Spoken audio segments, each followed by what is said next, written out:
tabi'ahu bi ihsanin ila yaumil qiyamah amma ba'd. Faya ayyuhal hadirun al mustami'un rahimakumullah wa iyya, para jamaah yang hadir dalam majelis pengajian pagi ini yang mudah-mudahan senantiasa dirahmati Allah Subhanahu wa taala. Pada pagi hari ini insyaallah kita akan melanjutkan ngaji hadis-hadis hukum, khususnya yang terkait dengan pengurusan jenazah atau kitabul janaiz dari kitab Bulughul Maram. Pada hadis yang terakhir kita bahas pada pertemuan sebelumnya, kita sudah membahas hadis yang menganjurkan agar kita kalau ikut serta dalam proses pemakaman satu jenazah untuk diam sejenak setelah selesainya pemakaman itu, kemudian kita mintakan ampunan kepada Allah Subhanahu wa taala bagi si mayit dan mendoakannya. Dan hadisnya sanadnya bagus ya. Imam An-Nawawi menyebutkan isnaduhu jayyid. Sementara Abu Dawud menyatakan sebagai sanadnya hasan. Sehingga hadis itu bisa dijadikan dasar bagi kita untuk melakukan apa yang disebutkan dalam hadis itu, yaitu kita mendoakan si mayit setelah si mayit tersebut dimakamkan. Nah, kemudian hadis yang berikutnya, hadis yang ke-50. An Dhamrata ibni Habibin, dari seseorang yang namanya Dhamrah bin Habib, ahadit tabi'ina, yang mana beliau ini adalah seorang tabi'in. Seorang tabi'in itu seseorang yang eranya itu era bertemu dengan sahabat-sahabat Rasulullah Sallallahu Alaihi Wasallam. Qala, beliau mengatakan, kanu, mereka itu, kata mereka itu ketika seorang tabi'in menceritakan satu kejadian, maka itu bisa dimaknai sebagai kanu itu adalah mereka, itu mereka sesama tabi'in, atau kanu mereka adalah mereka para sahabat. Kanu yastahibuna, mereka itu biasanya atau seringkali, jadi kalau ada kana kemudian setelahnya ada fi'il mudhari', itu menunjukkan sesuatu yang terjadi berulang-ulang atau sesuatu yang terjadi berkali-kali. Kanu yastahibuna, mereka ini bisa dimaknai mereka ini adalah mereka para sahabat yang dijumpai oleh Dhamrah bin Habib atau sesama tabi'in yang hidup sezaman dengan beliau. Yastahibuna, mereka ini suka, idza suwiya 'alal mayyiti qabruhu, ketika pemakaman satu jenazah itu sudah selesai, sudah disempurnakan. Wan sarafan nasu anhu, dan ketika orang-orang pada umumnya sudah bubar, sudah sama pergi meninggalkan kuburan itu, an yutala inda qabri, apa yang mereka sukai yaitu untuk dikatakan di kuburannya atau di makam jenazah yang barusan dimakamkan tadi, ya fulan, wahai fulan, qul, katakanlah la ilaha illallah salasa marrat, katakanlah la ilaha illallah, katakanlah la ilaha illallah 3 kali. Ya fulan, wahai fulan, disebutkan namanya siapa ya yang meninggal itu. Qul, katakanlah Rabbi Allah, Tuhanku adalah Allah, wa dini al-islamu, dan agamaku adalah Islam, wa nabiyyi Muhammadun sallallahu alaihi wasallam, dan nabiku adalah Muhammad sallallahu alaihi wasallam. Rawahu Sa'id bin Mansurin mauqufan. Riwayat ini diriwayatkan oleh Sa'id bin Mansur mauqufan secara mauquf. Mauquf itu kalau dalam istilah hadis adalah riwayat yang terhenti kepada generasi sahabat. Ini. Kalau riwayat yang berhenti pada generasi tabi'in itu disebutnya maqtu'. Kalau yang sampai kepada Rasulullah itu namanya marfu'. Ya. Jadi ini istilah-istilah dalam ilmu hadis. Walid Tabarani dan diriwayatkan oleh At-Tabrani nahwuhu, hal yang semisal redaksinya dengan riwayat ini yang barusan kita baca tadi, min hadithi Abi Umamah marfu'an mutawalan, dari hadisnya sahabat Abu Umamah marfu'an. Nah, tadi marfu'an itu yang sampai kepada Nabi, mutawalan dengan redaksi yang cukup panjang. Nah ini. Nah sebelum kita bahas kandungan daripada riwayat ini, para ulama itu berbeda pendapat mengenai derajat riwayat ini. Jadi sekali lagi kalau berbicara masalah sumber hukum itu dipastikan dulu ini sumbernya valid tidak, beritanya benar atau tidak, terverifikasi atau tidak, tervalidasi atau tidak. Kalau sudah tervalidasi, sudah terverifikasi benar riwayat itu, baru didiskusikan isinya, kandungannya, matannya. Maka dari itu di sini para ulama itu sudah membicarakan mengenai derajat riwayat, proses transmisi hadis ini. Dan ternyata kebanyakan para ahli hadis, para ahli riwayat itu menyatakan hadis ini derajatnya tidak sahih. Demikian pula dengan hadis yang marfu tadi yang sampai kepada Rasulullah yang dari Abu Umamah yang redaksinya cukup panjang itu, yang nanti akan kita baca, juga sama dikatakan bahwasanya hadisnya itu hadis yang lemah, derajatnya lemah. Apa hadis itu? Ini diriwayatkan bahwasanya Sa'id bin Abdullah Al-Audi itu mengatakan, syahidtu Aba Umamata wa huwa fin nazza'i qala, aku menyaksikan atau hadir dalam suasana di mana ketika Abu Umamah radhiyallahu anhu, salah seorang sahabat Nabi yang bernama Abu Umamah itu sedang dalam kondisi kritis, nazar, menjelang kematian beliau. Beliau mengatakan, qala idza ana mitu fasna'u bi kama amarona Rasulullah sallallahu alaihi wasallam. Kalau nanti aku mati, maka perbuatlah terhadapku sebagaimana Rasulullah sallallahu alaihi wasallam perintahkan, an-nasna'a bimautana, untuk kita perlakukan terhadap orang-orang yang meninggal di antara kita. Apa yang diperintahkan Rasulullah sallallahu alaihi wasallam? Amarona Rasulullah sallallahu alaihi wasallam, idza mata ahadun min ikhwanikum fasawwaitumut turaba ala qabrihi. Kalau ada salah seorang di antara kalian, di antara saudara kalian yang meninggal, fasawwaitumut turaba ala qabrihi, dan kalian sudah menyempurnakan, menyelesaikan proses pemakamannya, fal yakum ahadukum ala ra'si qabrihi, maka hendaklah salah seorang di antara kalian berdiri di arah kepala daripada mayat yang disemayamkan atau dikuburkan di situ.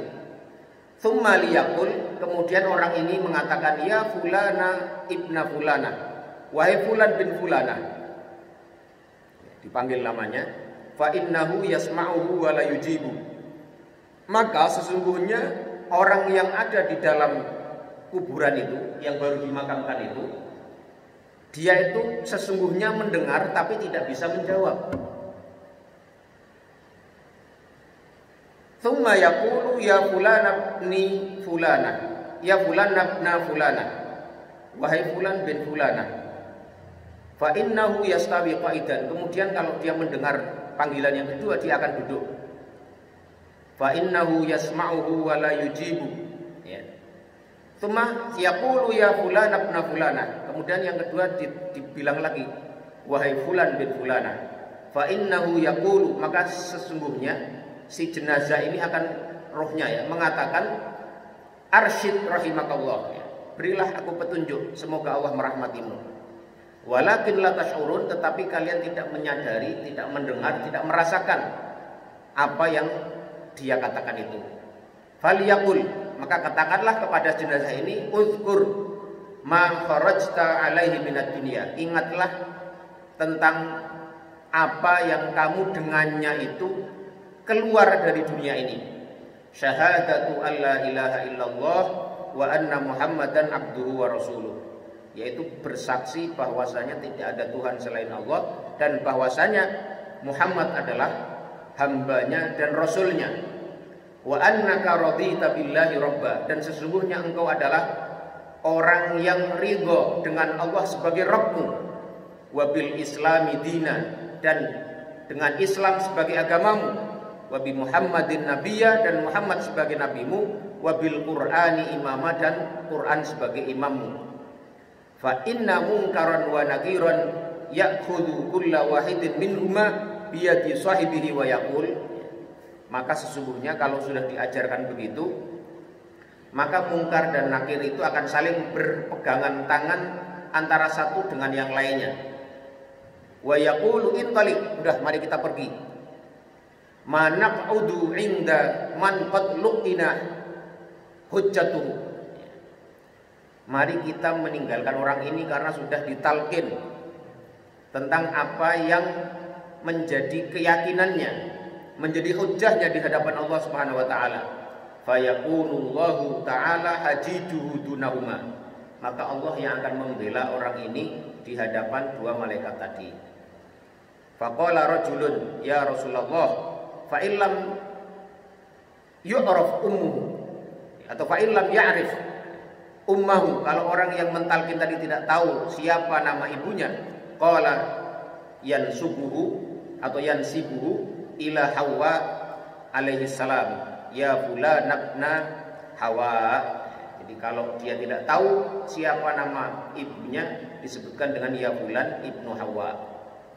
Ini.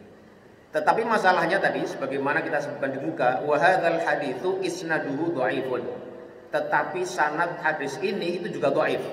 Sebagaimana sanad atau jalur periwayatan dari riwayat yang pertama tadi kita bacakan. Kemudian Ibnu Qayyim mengatakan hadzal haditsu muttafaqun ala dhafihi. Hadis ini disepakati kelemahannya. Ini di sini ada pembahasan mengenai kritik sanad ya, kritik sanad terhadap riwayat ini. Hampir 2 halaman ya.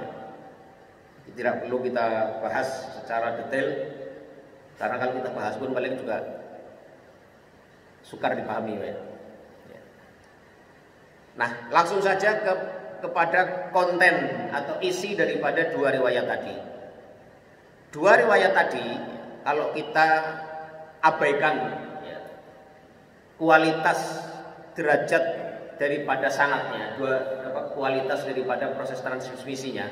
Kalau kita hanya menyimpulkan dari isi daripada 2 riwayat tadi, itu hadis yang Abu Umamah dan juga riwayat yang pertama tadi, itu kedua-duanya berisi dan juga dijadikan dalil oleh sebagian fuqaha mengenai disukainya kita untuk mentalkin mayit setelah dimakamkannya.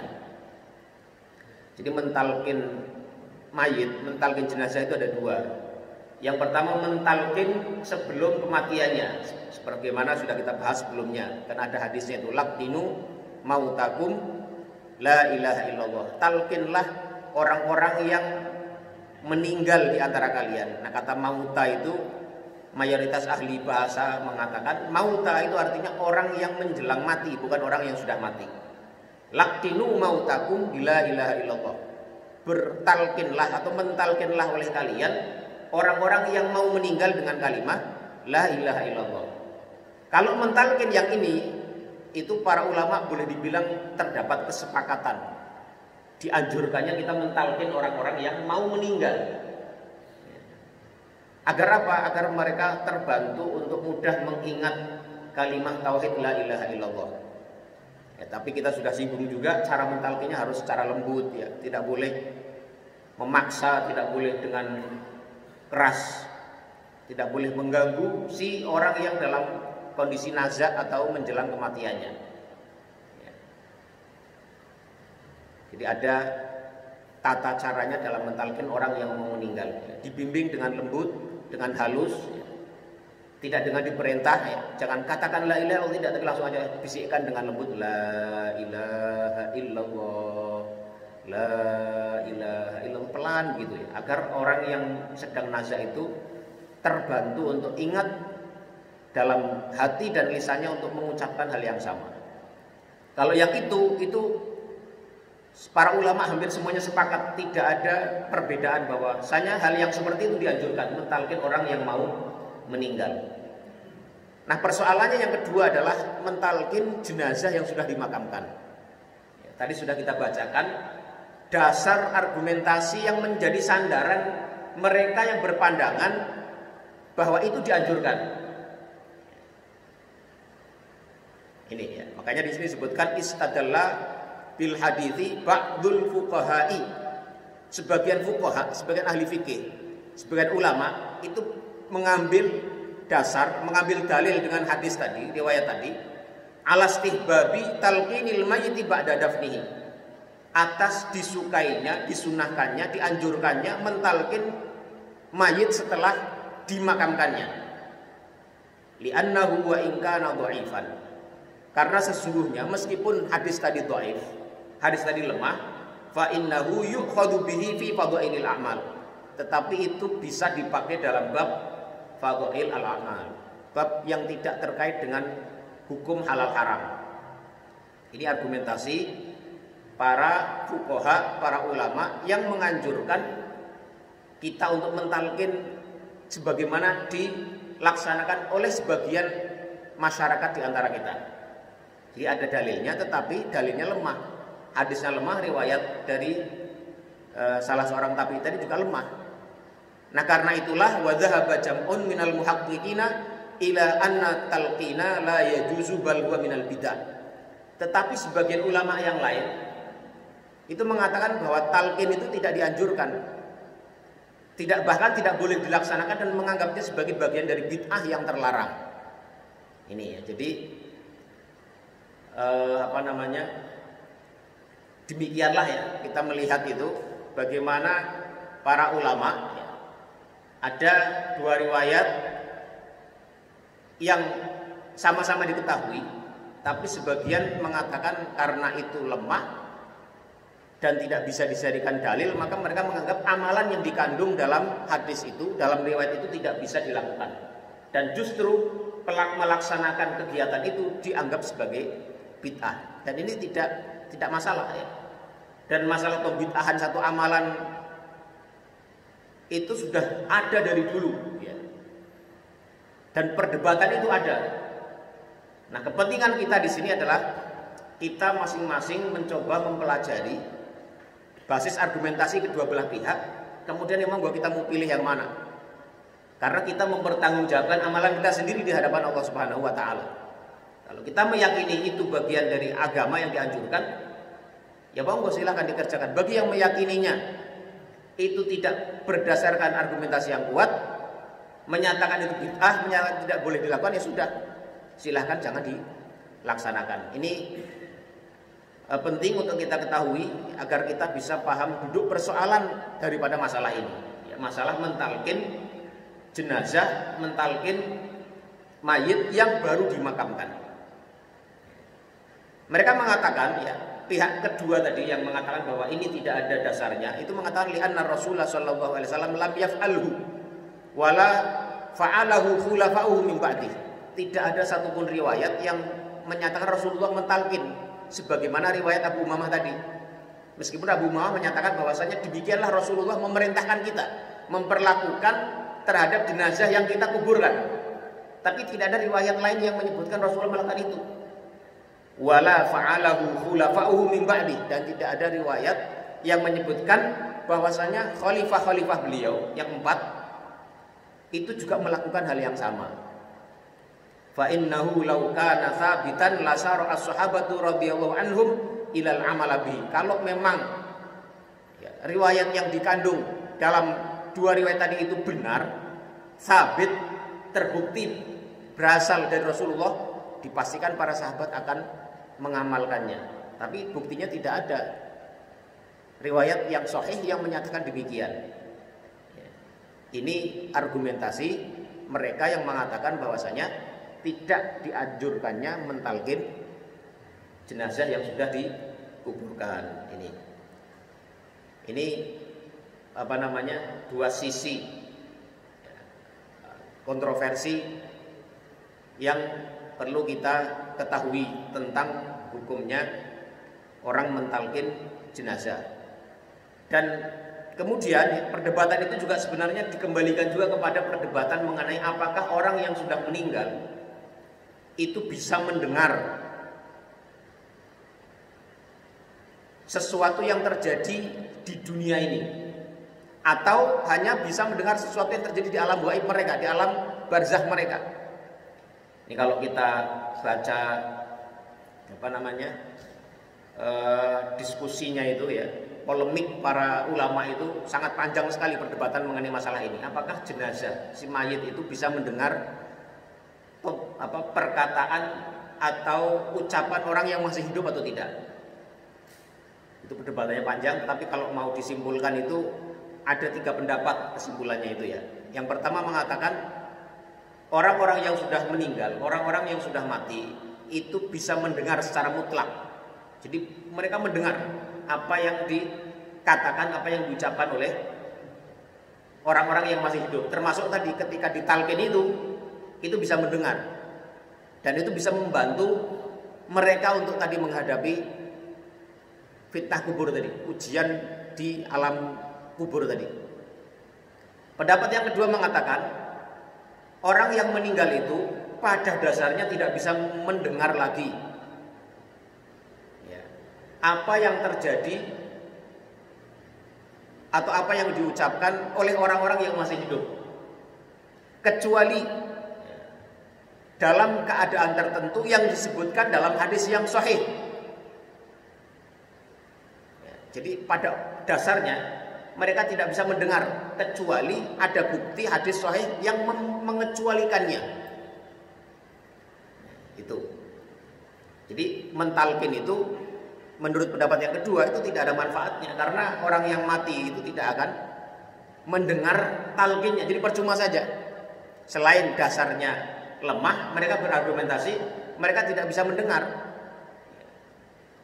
Nah, yang ketiga, pendapat yang ketiga, mereka mengatakan mereka ini bisa mendengar dalam keadaan-keadaan tertentu saja. Misalnya, kita ini kan kalau mau masuk kuburan, masuk pemakaman itu disunahkan mengucapkan apa? Assalamualaikum ya ahlad diyar atau ya ahlal kubur, ya kan? Dan seterusnya dan seterusnya. Kalau kita oleh Rasul, dan itu hadisnya sahih. Dan kalau kita dianjurkan ketika masuk ke kuburan untuk menyampaikan salam, itu artinya orang yang kita sampaikan salam itu mendengar, terindikasi mendengar. Makanya kan di ujungnya itu wa inna insyaallahu bikum lahiqun, dan kami insyaallah akan menyusul. Kalau kita berkata, mengucapkan pada orang yang tidak mendengar, untuk apa kita mengucapkan? Itu argumentasi lain bagi orang yang juga mengatakan bahwa talqin itu bisa didengar oleh si jenazah atau si orang yang sudah dimakamkan di tempat itu. Ini ya, jadi ada 3 pandangan terkait apakah jenazah itu bisa mendengar atau tidak. Nah, demikian pula ada hadis sahih yang lain bahwasanya jenazah itu, orang mayit yang baru dikuburkan itu juga bisa mendengar detak langkah daripada sandal orang-orang yang bubaran dari makam itu. Nah, itu sebagian kelompok yang pertama tadi mengatakan itu bukti bahwasanya jenazah atau mayit itu bisa mendengar, ya, bisa mendengar detak itu langkah orang-orang yang bubar dari pemakaman itu artinya mereka mendengar. Tapi bagi kelompok yang kedua dan yang ketiga mengatakan tidak, itu kekhususan hanya mendengar detak jalannya saja. Tidak ada riwayat yang menyebutkan mereka mendengar perbincangan atau perkataan yang lainnya. Jadi itu perdebatan itu cukup panjang lebar dibahas dalam khazanah literatur para ulama kita. Jadi ada 3 pendapat itu. Nah, sama juga dengan masalah talqin ini, ada dua pendapat besar yang menjadi polemik ya, yang membahas polemik tentang bagaimana hukum mentalkin mayit yang baru dikuburkan. Saya juga pernah baca juga ya fatwanya Majelis Ifta atau Darul Ifta-nya Yordan ya.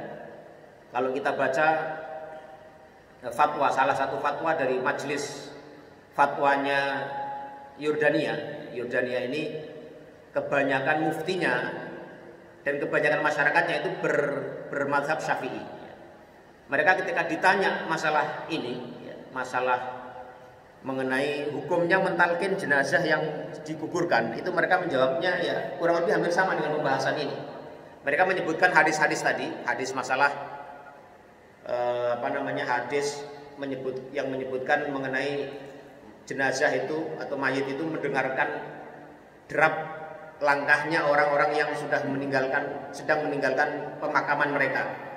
Kemudian ada juga hadis Rasulullah SAW ketika perang Badar itu beliau menyampaikan satu perkataan ya, ada dalam Sahih Bukhari ini hadisnya.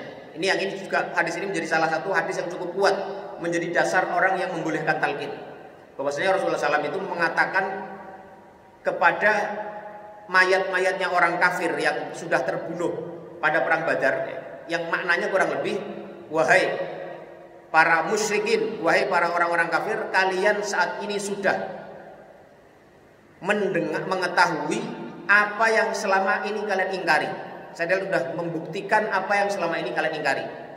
Kemudian Umar berkata kepada Rasulullah, ya Rasulullah, apakah engkau mengatakan kepada orang yang tidak mendengar, mengatakan kepada mayit-mayit yang tidak bisa mendengar perkataan orang hidup? Maka Rasulullah mengatakan, sesungguhnya kalian tidak lebih mendengar dari mereka. Ini ada dalam Sahih Bukhari. Orang menyebutnya ini sebagai hadis bi'ru qabil, hadis yang menjelaskan masalah ini, itu ada dalam Sahih Bukhari. Nah, masalahnya para ulama itu menempatkan hadis ini dalam penempatan yang berbeda. Ulama yang membolehkan tadi, yang mengatakan menjadikan hadis ini sebagai salah satu hadis yang bisa dijadikan argumen bahwasanya jenazah itu bisa mendengar, itu mereka mengatakan, loh, lihat Rasulullah mengatakan bahwa kalian tidak lebih bisa mendengar dari apa yang bisa mereka dengar. Itu di situ Rasulullah SAW mengatakan bahwasanya mereka ini seakan-akan bisa mendengar. Itu ada dalam Sahih Bukhari. Tetapi pihak yang mengatakan bahwasanya talqin itu tidak dianjurkan, mereka mengatakan hadis ini adalah hadis khusus ya, yang mengkhususkan kejadian itu hanya sebagaimana yang Rasulullah SAW katakan kepada mereka. Kemudian argumentasi orang yang menolak bahwasanya mereka bisa mendengar itu berargumentasi dengan 2 ayat dalam Al-Quran, yaitu wa ma anta bimusmi'in man fil kubur dalam surat Fatir ya. Wa ma anta bimusmi'in man fil kubur, wahai Rasulullah, wahai Nabi, dan tidaklah engkau termasuk orang yang bisa membuat orang yang di alam kubur itu bisa mendengar. Dan wala tusmi'ul mauta, dan engkau tidak bisa membuat orang yang dikubur itu menjadi orang yang mendengar. Nah, masalahnya 2 ayat ini itu juga ditafsirkan dengan cara yang berbeda oleh para ulama. Yang satu pihak mengatakan bahwasanya itu, lihat, ayat ini jelas sekali menjadi dalil bahwasanya Rasulullah SAW saja tidak bisa mengatakan satu hal yang membuat orang yang sudah mati itu menjadi mendengar. Wa ma anta bimusmi'in man fil kubur dalam surat Fatir ayat berapa itu saya enggak hafal ayatnya ya. Sama dalam surat Al-Anbiya atau An-Nahl itu ada juga satu lagi. Wala tusmi'ul mauta, dan tidaklah engkau bisa memperdengarkan ucapan yang bisa didengar oleh orang yang sudah meninggal. Tetapi oleh pihak yang lain dikatakan bahwasanya makna ayat itu bukan begitu. Makna ayat ini adalah artinya adalah bahwasanya Rasulullah SAW, perkataan beliau itu terhadap orang-orang kafir itu yang sudah tertutup hatinya, itu seperti ucapan atau seperti dakwah kepada orang yang sudah meninggal, yaitu mereka tidak bisa mendengar. Jadi tidak ada gunanya Rasulullah mengajak seberapa banyak pun, seberapa baik pun, seberapa kuat pun, orang-orang yang sudah tertutup mata hatinya itu tidak akan mendengar ucapan Rasulullah sebagaimana tidak mendengarnya jenazah yang sudah meninggal di alam kubur itu. Atau yang kedua maknanya adalah bahwasanya meskipun mereka seakan-akan bisa mendengar, ya, sebagaimana orang-orang kafir itu bisa mendengar, telinganya mendengar dakwah Rasulullah, telinganya mendengar peringatan Rasulullah, tetapi mendengar mereka itu adalah mendengar yang tidak bisa disambut ajakannya, tidak bisa disambut dengan lantas mereka kemudian menyambut ajakan itu, kemudian beriman kepada Rasulullah SAW, tidak. Jadi mendengarnya saja, iya, huruf suaranya itu didengar oleh telinga, tetapi isinya tidak ditangkap sehingga mereka tidak mau beriman. Nah itu, jadi ini sekali lagi sekilas tentang perdebatan ya mengenai hukum mentalkin jenazah atau mayat yang sudah dikuburkan. Orang yang mentalkin itu ada dasarnya, ada argumentasinya, yaitu riwayat salah seorang tabi'in tadi dan hadis Abu Umamah yang itu adalah ternyata hadisnya hadis lemah. Nah, yang kelompok yang kedua mengatakan karena hadisnya lemah dan sudah tidak ada penguatan dari riwayat-riwayat yang lain, maka hadis itu tidak bisa digunakan, dan karena itu mentalkin mayit atau mentalkin jenazah setelah dikuburkan adalah sesuatu hal yang tidak dianjurkan, bahkan termasuk dalam kategori bid'ah yang seyukyanya bahkan dilarang untuk dilaksanakan. Ini wallahu a'lam bishawab. Ini hadis yang ke-51. Ada pertanyaan sebelum kita lanjut? Jelas ya insyaallah ya. Ayat 22, ayatnya lengkapnya di mana coba Pak, kalau boleh dibaca Pak?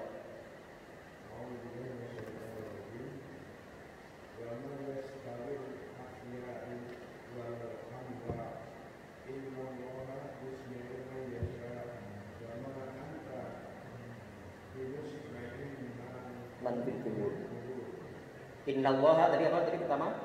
Wa ma tastawil ahya'u walal amwat ya. Wala tastawil ahya'u walal amwat. Innallaha yusmi'u may yasha wa ma anta bimusmi'in man fil qubur ya. Jadi wa ma tastawil ahya'u wal amwat, dan tidaklah sama antara orang yang hidup dengan orang yang mati. Orang yang hidup itu bisa mendengar, orang yang mati tidak bisa mendengar. Orang yang hidup hatinya bisa mendengar dan menyambut ajakan dakwah Rasulullah. Orang yang hatinya mati tidak bisa mendengar dan menyambut ajakan Rasulullah SAW. Innallaha yusmi'u may yasha.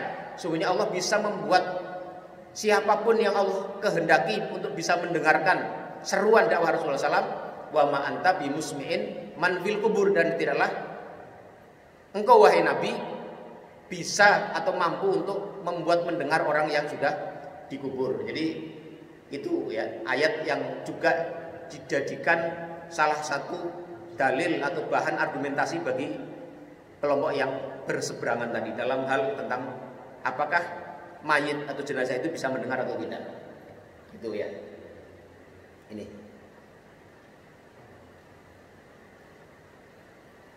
Sama di surat An-Naml ya, surat An-Naml ayat berapa itu? Innaka la tusmi'ul mauta. Sesungguhnya engkau tidak bisa membuat mendengar orang yang sudah mati.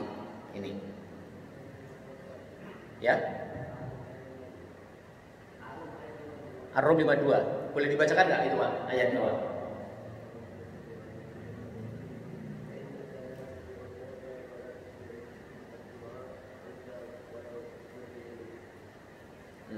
Ya ya.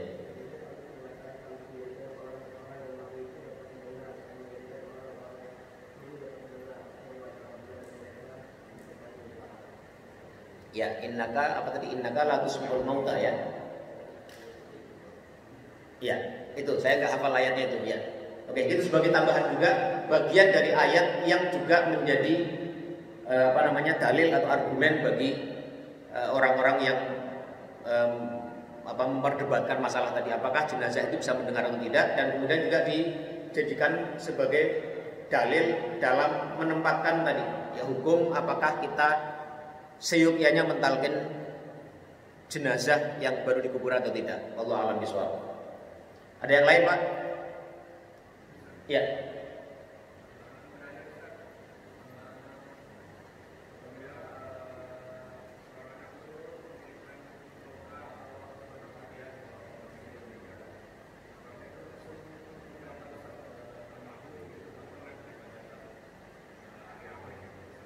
Ya. Kalau doa itu semua sepakat bahwasanya doa itu bermanfaat untuk mayit. Ya.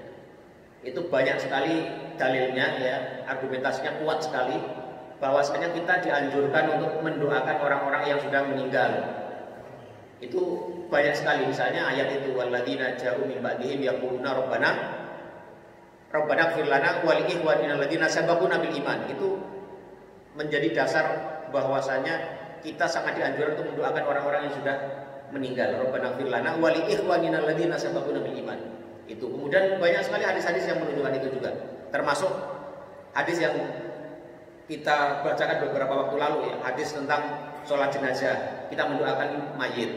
Kemudian hadis yang sebelum yang di pekan lalu ya, yang kita dianjurkan untuk mendoakan dan memintakan ampun untuk jenazah di kuburan setelah jenazah itu dikuburkan. Itu juga hadisnya sahih atau minimal hasan. Jadi memintakan ampunan, mendoakan itu jelas bermanfaat untuk si mayit, apalagi didoakan oleh anaknya sendiri. Nah, mengenai mengirim Fatihah, mengirim bacaan atau mengirim pahala sedekah itu diperdebatkan.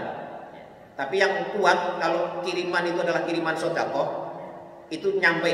Kalau kiriman bacaan Al-Quran itu berbeda pendapat antara para ulama. Kalau Imam Syafi'i justru mengatakan tidak nyampe. Ini yang menarik, Imam Syafi'i itu justru berpendapat hadiah pahala bacaan itu tidak nyampe. Tapi imam-imam yang lain mengatakan nyampe, ya, bisa bermanfaat untuk si mayit. Ya, ini bisa kita yang penting kita ketahui ya. Dan itu perbedaan itu cukup kuat ya. Argumentasi masing-masing cukup kuat mengenai sampai tidaknya pahala si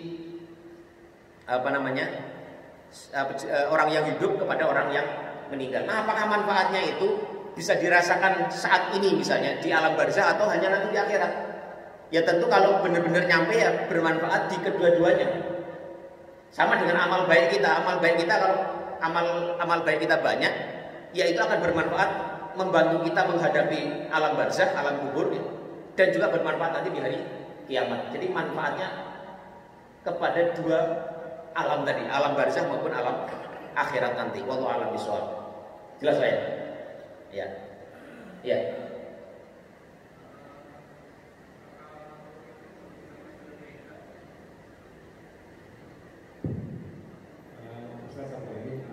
Apakah kalau sudah meninggal itu, misalkan dia meninggal pada saat belum punya cucu Ustaz, terus kemudian cucunya lahir gitu ya, apakah makhluk itu masih mengetahui kalau dia meninggalkan Ustaz, kondisi keluarga yang meninggalkan gitu? Wallahu a'lam, saya nggak tahu Pak. Tapi mestinya sih enggak ya. Wallahu a'lam bishawab, saya tidak tahu itu. Saya tidak tahu jawabannya apa. Ya. Dan kita nggak tahu pun nggak apa-apa Pak. Jadi maksudnya itu bukan satu hal yang harus diketahui. Mayit itu tahu nggak? Ya wallahu a'lam, saya nggak tahu. Wallahu a'lam, saya nggak tahu. Ya. Ada yang lain Pak? Ya, kalau nggak ada kita lanjut ya. Hadis yang ke-52. An Buraidah ibni al-Husaybi al-Aslami, dari sahabat Buraidah ibnu al-Husayb al-Aslami radhiyallahu anhu qala Rasulullah sallallahu alaihi wasallam, bahwasanya Rasulullah sallallahu alaihi wasallam bersabda, kuntu nahaitukum an ziyaratil kuburi fazuruha. Aku dulu pernah, jadi kalau ada fiil ada kuntu, ada kana, ketemu fiil madhi itu artinya telah pernah ya. kuntu nahaitukum an ziyaratil kuburi fazuruha. Aku pernah melarang kalian untuk ziarah kubur. Fazuruha, maka sekarang lakukanlah ziarah kubur itu. Al haditsu rawahu Muslimun, hadis ini riwayat Imam Muslim. Wa zada Tirmidzi, dan dalam riwayat Tirmidzi ada tambahan fa innaha tudzakkirul akhirata. Maka sesungguhnya ziarah kubur itu tudzakkirul akhirata, lebih bisa mengingatkan seseorang kepada akhirat. Kemudian wazada Ibnu Majah min hadits Ibnu Mas'udin, dalam riwayat Ibnu Majah dari hadis Ibnu Mas'ud ada tambahan wa tuzahhidu fid dunya, dan ziarah kubur itu bisa membuat orang lebih zuhud terhadap dunia. Ya, ini. Jadi hadis yang ke-52 dan ke-53 berisi tentang anjuran untuk kita berziarah kubur. Hadisnya menunjukkan bahwasanya dulu Rasulullah SAW pernah melarang kita untuk ziarah kubur. Kemudian Rasulullah SAW perintahkan ziarah kubur itu. Jadi larangan yang Rasulullah SAW sampaikan itu dinasakh dengan hadis yang sama. Jadi nasakh dengan mansukh dengan nasakhnya itu ada dalam satu hadis yang sama, disebutkan dalam hadis yang sama. Jadi Rasulullah SAW sebelumnya melarang ziarah kubur, tapi kemudian Rasulullah SAW menganjurkannya, memerintahkannya dengan alasan fa innaha tudzakkiru al-akhirata atau tudzakkiru al-akhirata. Karena ziarah kubur itu mengingatkan seseorang kepada akhirat. Wa tuzahhidu fid dunya, dan juga membuat seseorang itu bisa lebih zuhud terhadap dunia, tidak lagi tamak terhadap dunia, tidak lagi terlalu mengejar-ngejar dunia sampai lupa akhirat. Ini. Nah, persoalannya dengan lafaz tadi fazuruha, dan kunjungilah, ziarahlah, lakukan oleh kalian ziarah kubur itu. Apakah perintah itu maknanya menjadi makna wajib atau perintahnya itu hanya sebatas sunnah belaka? Ini para ulama berbeda pendapat. Ada sebagian ulama, tapi minoritas, itu mengatakan karena Rasulullah mengatakan fazuruha, lakukanlah ziarah kubur, maka ada sebagian yang membawanya kepada hukum wajib. Tapi mayoritas ulama yang lain mengatakan tidak. Kalau ada perintah yang datang setelah larangan, maka perintah itu menunjukkan kebolehan atau maksimal. Tingkatan perintah itu adalah hanya anjuran saja. Ini ya. Karena perintah itu datang setelah adanya larangan, maka perintah itu isinya adalah, kontennya itu adalah sifatnya membolehkan, menunjukkan bolehnya hal yang diperintahkan itu, atau maksimal batas nilai perintahnya itu adalah sunnah saja atau hanya dianjurkan saja. Ini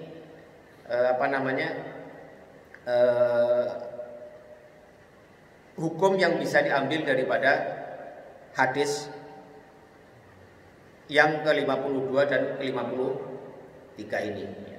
Dan di sini hadis ini juga memberikan alasan mengapa kita ziarah kubur itu, karena itu tadi tujuannya adalah untuk lebih mengingatkan kita kepada akhirat dan membuat kita zuhud dari kehidupan dunia yang fana ini. Ini tujuan inti daripada kita untuk ziarah kubur. Itu ya. Hadis yang ke-52 dan 53. Ini. Ya.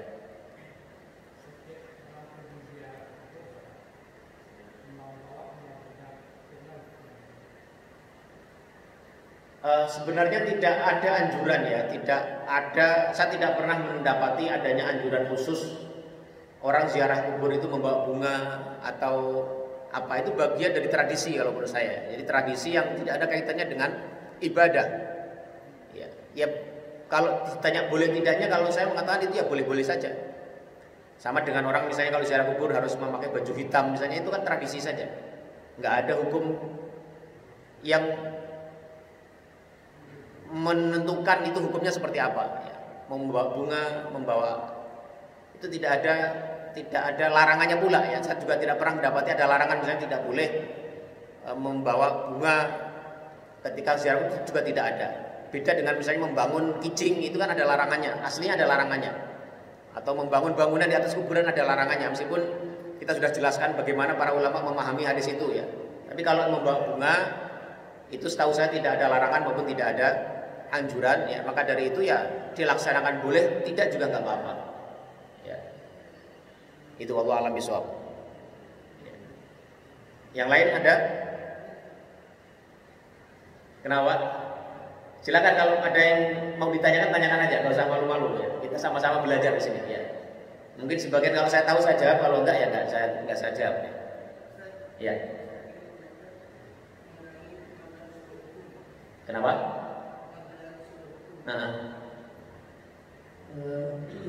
Ketika tadi dalam disampaikan bahwa perdebatan antara si zina tapi masih tadi ya mazhab itu, sehingga kita bisa menyimpulkan mana sih yang harus kita yakini, jadi tidak menggunakan dua hal. Ketika di dalam hadis yang sebelumnya sampaikan bahwa kondisi mayat itu tidak mendengar, perdebatannya yang ada sebagai ulama juga bukan. Nah, dijelaskan lagi sama Al-Quran tadi, surat Fatihah. Sehingga saya ingin menanyakan sikap yang kita yakini yang mana nih? Kalau sebenarnya Quran menjelaskan tidak mendengar, beda dengan hidup segala macamnya. Kemudian hadis juga mendhaifkan. Nah, kita untuk mengambil sikap kita, sehingga mulai yang bertanya, orang mati itu bisa mendengar dia atau tidak. Nah, ambil sikap kita yang mana? Ya, itu tadi sudah kita jelaskan tadi ya. Masalahnya adalah ada hadis-hadis lain yang menunjukkan orang meninggal bisa mendengar. Masalahnya apakah mendengarnya itu khusus untuk kasus itu atau umum, itu masalahnya. Kan ada hadis-hadis sahih kalau orang yang baru dikubur itu mendengar derap langkah sandal orang yang meninggalkan kuburan itu. Hadisnya sahih dan itu memang begitu mendengar. Tapi masalahnya apa? Mendengarnya itu mendengar khusus untuk itu, atau artinya kalau dia mendengar derap langkah sandal itu artinya mendengar juga ucapan yang lain. Jadi masing-masing kelompok punya argumentasi. Juga dalam Sahih Bukhari tadi yang kasus dalam perang Badar itu, ketika mayat-mayat jadi mayat-mayat orang kafir itu dimasukkan ke dalam satu sumur yang sumurnya itu belum dibangun, belum dilepo istilahnya, lam yubna alaihil labin, belum dilepo. Itu adalah Februari. Dan setelah dimasukkan ke situ, diuruk dengan batu atau tanah, Rasulullah mengatakan itu, wahai orang-orang musyrikin, wahai orang-orang kafirin, sekarang kalian sudah menjumpai apa yang selama ini kalian ingkari, kurang lebih begitu. Kama qala Rasulullah SAW. Umar berkata, ya Rasulullah, apakah engkau berucap kepada orang-orang mati yang tidak bisa mendengar? Jawaban Rasulullah mengatakan, sesungguhnya kalian tidak lebih mendengar dari mereka. Ya. Nah, hadis ini bagi orang yang mengatakan talqin itu bermanfaat, bahwasanya orang yang mati itu bisa mengambil manfaat dari talqinnya orang hidup, salah satunya dengan hadis ini. Tapi sebagian yang lain mengatakan tidak. Hadis itu khusus untuk kasus itu, ada kekhususan untuk kasus itu. Ya, itu. Jadi itu ya kalau saya pribadi terus terang lebih cenderung tidak mentalkin, saya pribadi. Tapi ya kita tadi bisa menerima kalau orang di kampung saya rata-rata orang mentalkin. Di komunitas masyarakat saya di kampung, kalau orang jenazah dikuburkan ditalkin, dan saya tidak mengingkari itu karena memang ya ada sandarannya, meskipun itu bagi kita yang menganggap dhaif ya dhaif.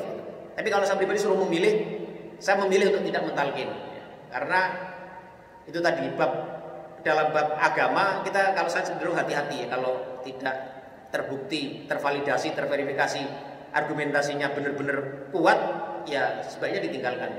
Tapi kalaupun orang yang memilih untuk mentalkin pun ya ada dasarnya tadi. Jadi kita dengan ini kita jelaskan seperti itu agar masing-masing kita bisa saling memahami. Kalau ada mengatakan bid'ah ya dari dulu sudah ada mengatakan bid'ah. bukan hanya orang sekarang saja. Kalau ada yang mengatakan itu dianjurkan, dari dulu sudah ada ulama-ulama yang menganjurkan itu. Wallahu a'lam bishawab. Itu sesuatu yang tidak bisa kita habisi. Jadi semua pasti akan ada begitu. Perbedaan-perbedaan seperti itu akan muncul terus.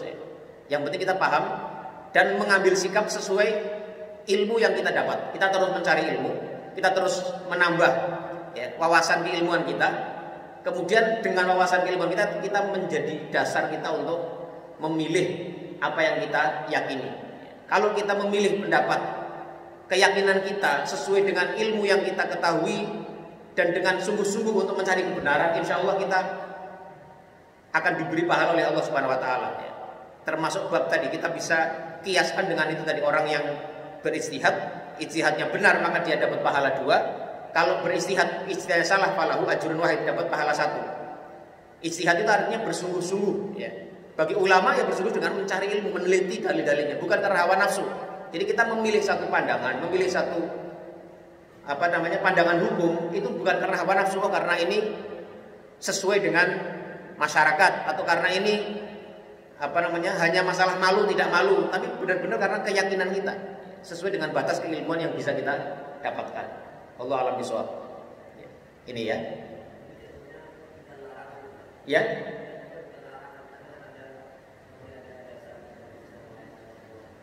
Ya, bagi kelompok yang kedua tetap dilarang, Pak, karena dianggap karena hadisnya lemah. Kan hadis lemah itu artinya dalam transmisinya itu kan ada titik-titik yang meragukan. Kalau ada yang meragukan artinya diragukan itu benar datang dari Rasulullah. Kalau diragukan ya artinya kan tidak bisa dijadikan dasar. Kan itu masalahnya.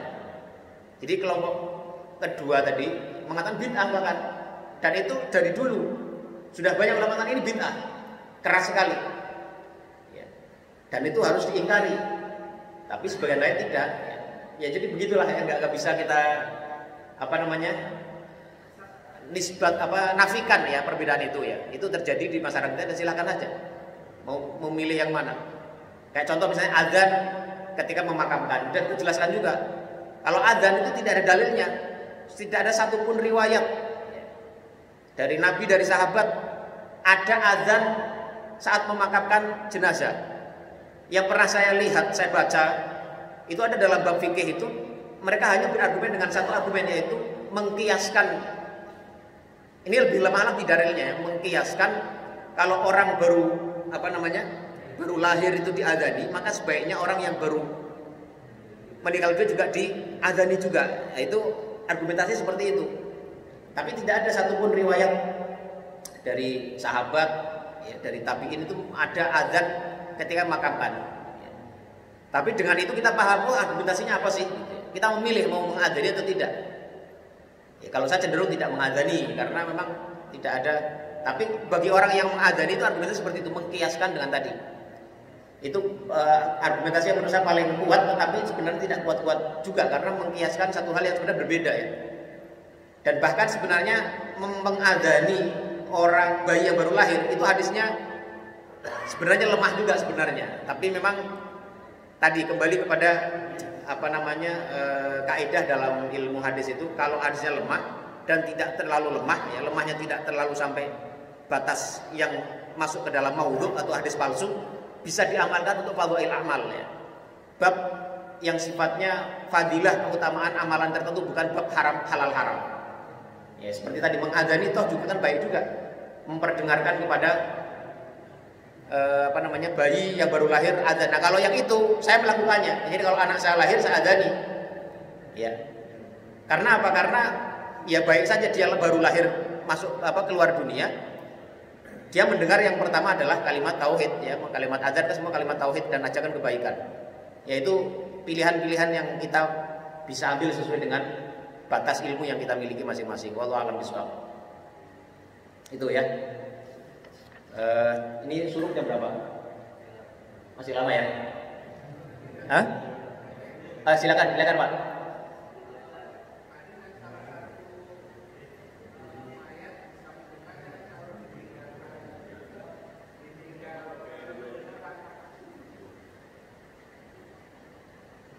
Mendengar langkah-langkah waktu orang meninggalkan tempat kuburnya itu, yang saya tanyakan pada saat dia pertama dikuburkan saja atau pada saat misalnya kita ziarah juga mendengar juga? Terima kasih. Ya, itu kan kembali kepada tadi Pak. Hadis tadi dipahami oleh sebagian ulama itu khusus kejadian itu. Karena hadisnya menyatakan seperti itu saja. Bahwa kalau kalian sudah selesai menguburkan satu jenazah, maka itu hadisnya gimana ya kemarin itu ya bunyinya ya. Intinya begitu ya, saya tidak hafal hadisnya. Tapi intinya hadis itu menyebutkan bahwasanya jenazah itu mendengar derap langkah orang-orang yang baru selesai memakamkan pemakaman dia. Nah, bagi kelompok yang sebagian kelompok mengatakan itu khusus kejadian itu, mendengar derap langkah orang yang baru selesai memakamkan dia. Tapi kelompok yang lain yang menganggap itu bisa dipahami secara umum dan termasuk tadi yang membolehkan talqin tadi ya, itu bisa mendengar termasuk saat kita datang. Makanya kan sebagian ulama itu mereka ada yang mengatakan kalau kita ziarah kubur kemudian kita berkata kepada jenazah itu mereka bisa mendengar, tapi tidak bisa menjawab. Ya, misalnya kalau kita ziarah ke makam orang tua kita ini, kemudian kita mengatakan ya, misalnya kita baru lulus kuliah, wahai ayahandaku yang sudah meninggal misalnya kan, alhamdulillah anakmu ini sudah selesai kuliah, misalnya begitu. Itu menurut sebagian pendapat itu dianggap bisa mendengar dan mereka bisa, tapi tidak bisa merespon. Dan mendengar itu membuat mereka bisa bahagia, bisa merasa senang ya. Dikunjungi merasa senang, itu berargumentasi dengan argumentasi tadi bahwasanya secara umum mayit itu bisa mendengar apa yang dikatakan oleh orang yang hidup. Termasuk tadi dengan mengucapkan salam, senang, tahu oh ini yang mengucapkan salam, ada yang mengucapkan salam kepadanya, senang dia. Nah itu sekali lagi kembali kepada dua perspektif tadi, dua pendapat yang mengatakan, yang satu mengatakan bahwasanya hadis-hadis yang menunjukkan mayat itu bisa mendengar, mayat itu bisa menangkap apa yang mereka dengar dari orang yang hidup itu, apakah khusus kepada kasus-kasus yang diceritakan dalam hadis yang sahih tadi itu atau berlaku umum. Itu Allah alam bisawab. Ya. Ya. Ya, silakan. Ya. Kita lanjut ya. Hadis yang berikutnya. Hadis yang ke-54 an Abi Hurairah radhiyallahu anhu, dari sahabat Abu Hurairah radhiyallahu anhu. Anna Rasulullah sallallahu alaihi wasallam, sesungguhnya Rasulullah sallallahu alaihi wasallam la'ana zairatil kuburi. Beliau melaknat perempuan-perempuan yang berziarah kubur. Ini akhrajahu Tirmidzi. Hadis ini diriwayatkan Imam Tirmidzi wa shahhahahu Ibnu Hibban dan disahihkan oleh Ibnu Hibban. Ya, sekali lagi Rasulullah sallallahu alaihi wasallam melaknat perempuan-perempuan yang ziarah kubur. Ini juga nanti ada banyak perdebatan juga dalam hadis seperti ini ya. Nah, hadis ini itu diriwayatkan dengan beberapa riwayat. Ada yang menyebutnya zairatil kuburi ya. La'ana Rasulullah sallam la'ana zairatil kuburi. Ada yang menyebut, jadi kalau kita membacanya la'ana atau anna Rasulullah sallallahu la'ana zairatil kuburi, itu diterjemahkan dengan sesungguhnya Rasulullah sallallahu melaknat. Laknat itu artinya orang yang dilaknat itu dijauhkan dari rahmat Allah Subhanahu wa taala. Melaknat perempuan-perempuan yang ziarah kubur. Tetapi ada riwayat yang bunyinya itu zawaratil kubur. Jadi Rasulullah SAW melaknat zawaratil kubur, perempuan yang sering atau membiasakan ziarah kubur. Jadi ini nanti dengan dua riwayat itu bisa memiliki implikasi hukum yang berbeda. Ya. Kalau dipahami dengan riwayat yang kedua, zawaratil kubur, atau ada yang membaca juga zuwaratil kubur, ya. itu adalah yang dilaknat itu kalau seorang perempuan terlalu sering ziarah kubur, itu dilaknat. Saya pernah mendengar itu Gus Baha itu termasuk yang membaca itu. Jadi beliau kan termasuk yang mendukung perempuan boleh ziarah kubur, maka beliau mengambil riwayat yang ini, yang zawaratul kubur, yang dilaknat itu adalah yang terlalu sering ziarah kubur. Tapi ternyata riwayat yang lain itu bunyinya hanya la'ana zairatul kubur, perempuan yang ziarah kubur. Jadi secara umum perempuan itu dilarang untuk ziarah kubur. Nah, ini bagaimana kemudian mendudukkan hadis ini? Jadi kalau ada orang melarang perempuan ziarah kubur jangan alergi, karena memang hadisnya ada. Itu hadis Rasulullah, harus kita terima sebagai hadis. Cuma memang dalam proses pemahamannya itu yang nanti yang kita lihat bahwa itu berbeda-beda.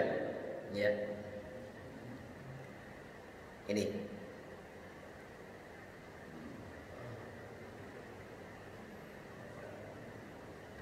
Ya.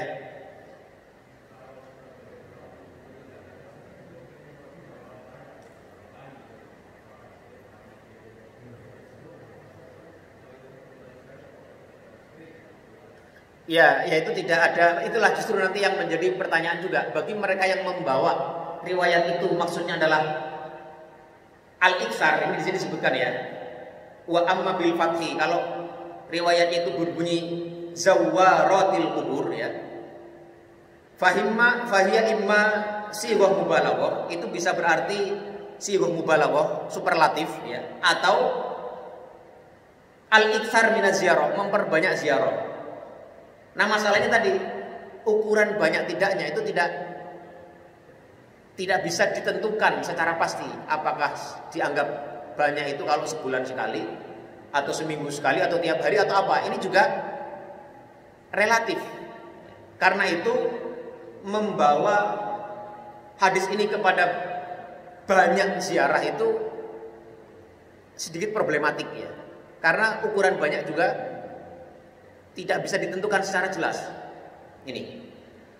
Maka yang lebih tepat kalaupun riwayatnya zawarat itu maknanya adalah lil mubalaghah. Ya, bukan maksudnya adalah al-iktsar minaz ziyarah, tidak ya. Meskipun ada sebagian ulama yang mengatakan itu al-iktsar minaz ziyarah. Ini perbedaan memahami dan riwayat dari hadis yang dengan kalimat atau redaksi yang berbeda tadi. Ini.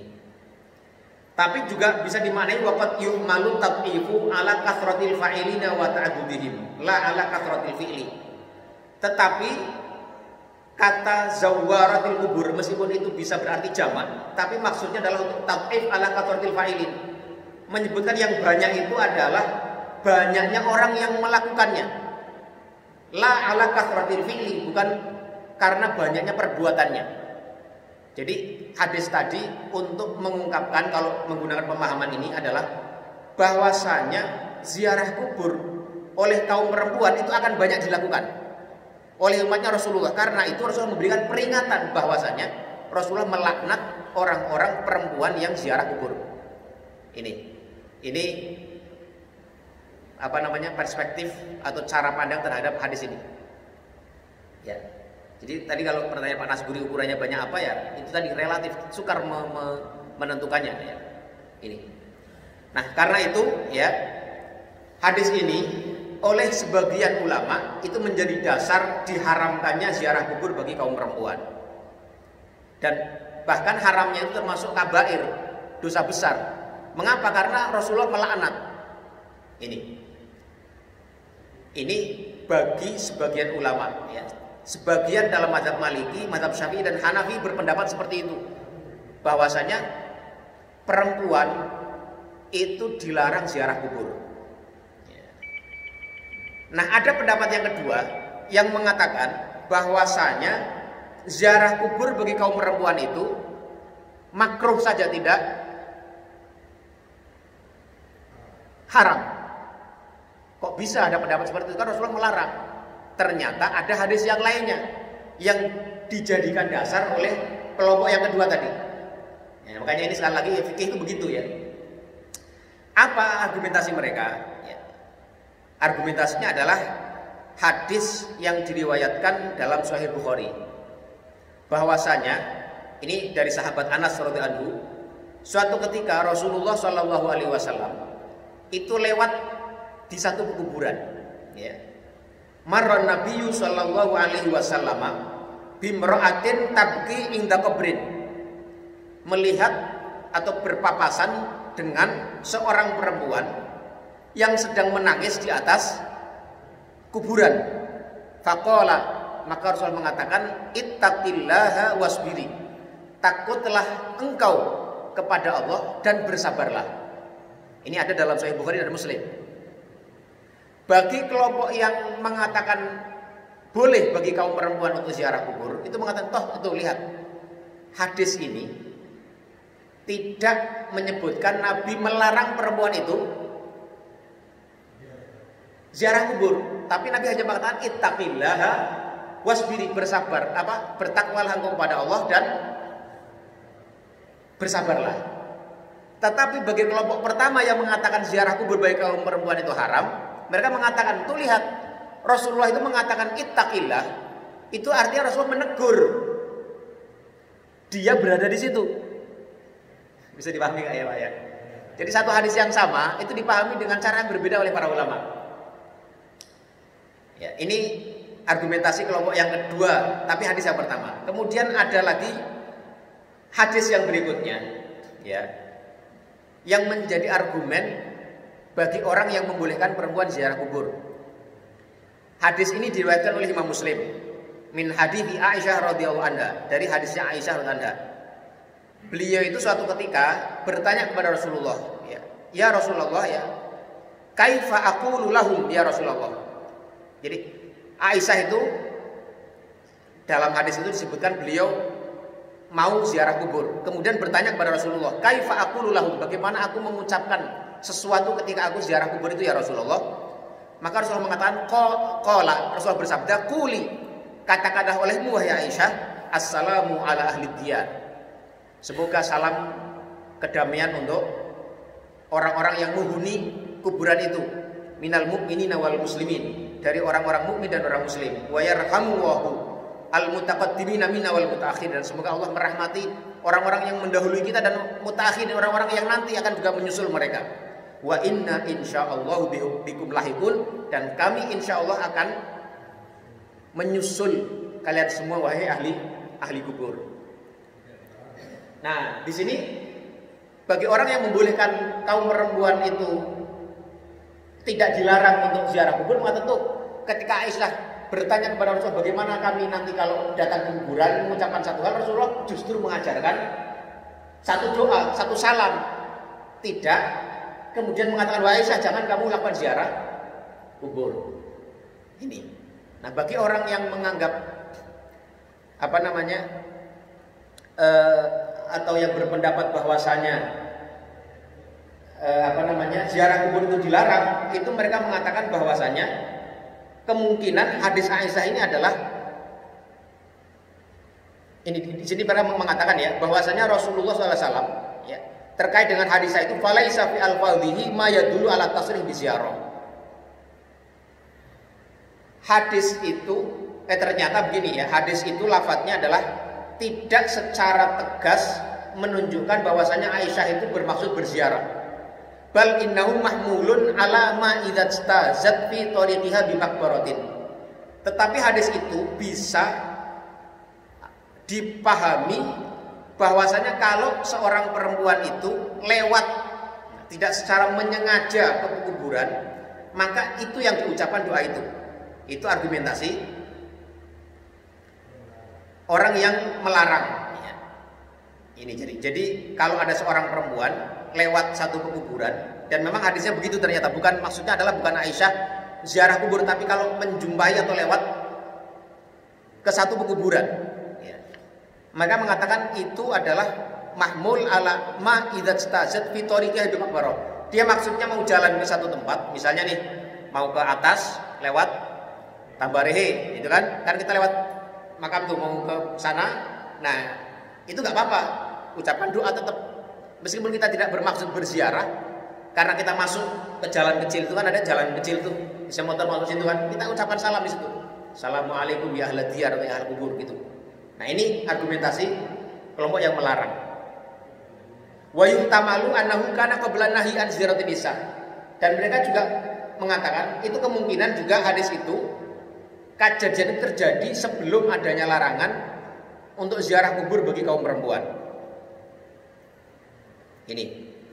Ini argumentasi mereka yang mengatakan tetap terlarang.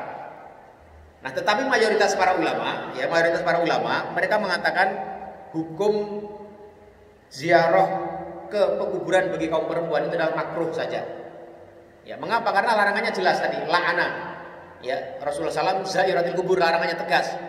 Hanya saja karena ada tadi ya, kasus perempuan di atas kuburan dan Rasulullah tidak tegas di situ melarangnya.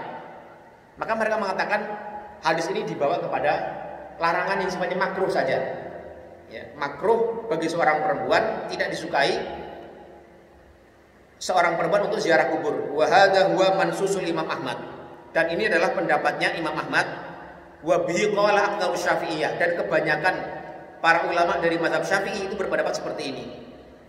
Wa ba'dul Hanafiyati, dan sebagian dari mazhab Hanafi, wa ba'dul Malikiyati, dan dari sebagian mazhab Maliki.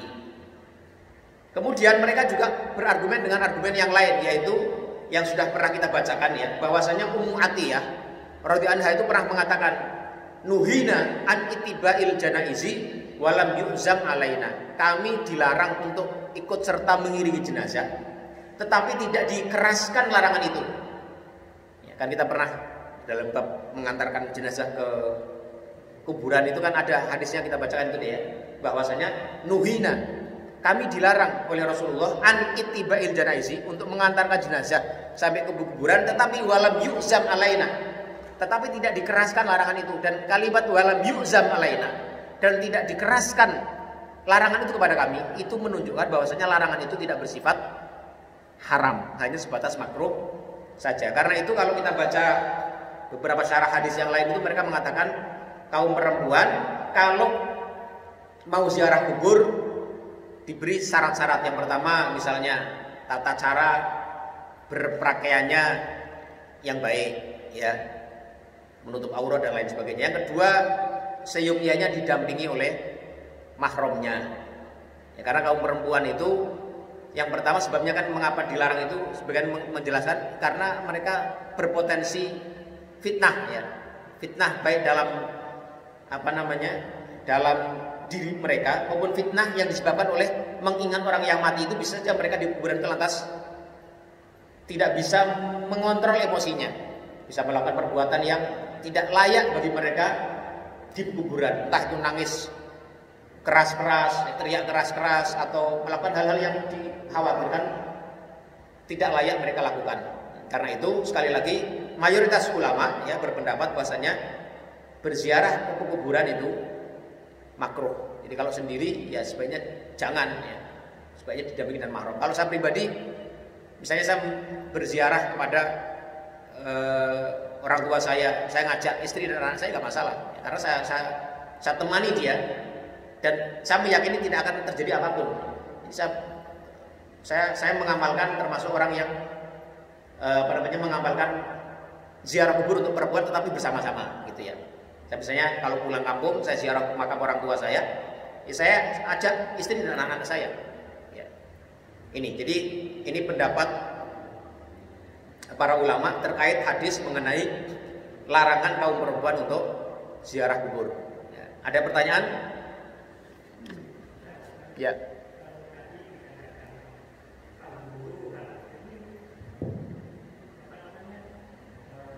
Pertanyaan ini untuk lingkungan kaum laki-laki atau lingkungan manusia untuk ibu dan laki-laki? Ya. Jadi perintah itu umum ya, bersifat umum. Fazuruha, maka sekarang lakukanlah ziarah oleh kalian. Tetapi kalau dalam usul fikih itu ada namanya bab am wa khos. Ada dalil yang sifatnya umum, ada dalil yang sifatnya khusus. Kalau ada dua dalil, yang satu umum, yang satu khusus, maka yang umum ini dikhususkan dengan yang khusus tadi. Jadi perintah untuk ziarah itu sifatnya umum sebenarnya. Kalian semua, karena tidak ada di situ khusus untuk kaum laki-laki. silakan kunjungi semua, tetapi ada hadis khusus yang melarang kaum perempuan. Nah, karena itulah yang khusus ini mentaksis, ya, istilahnya taksis dalam usul fikih itu mengkhususkan hadis yang umum tadi. Ya, ini argumentasi bagi orang yang melarang tadi. Ya, itu bisa di, ya.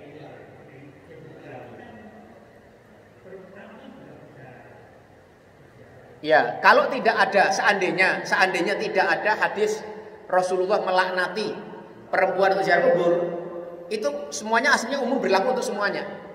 Tetapi masalahnya adalah ada hadis yang sifatnya khusus untuk kaum perempuan. Jadi ada aturan umum, ada aturan khusus. Misalnya kalau di kita misalnya apa ya? Semua orang ya harus membayar SPP tepat waktu. Misalnya ini.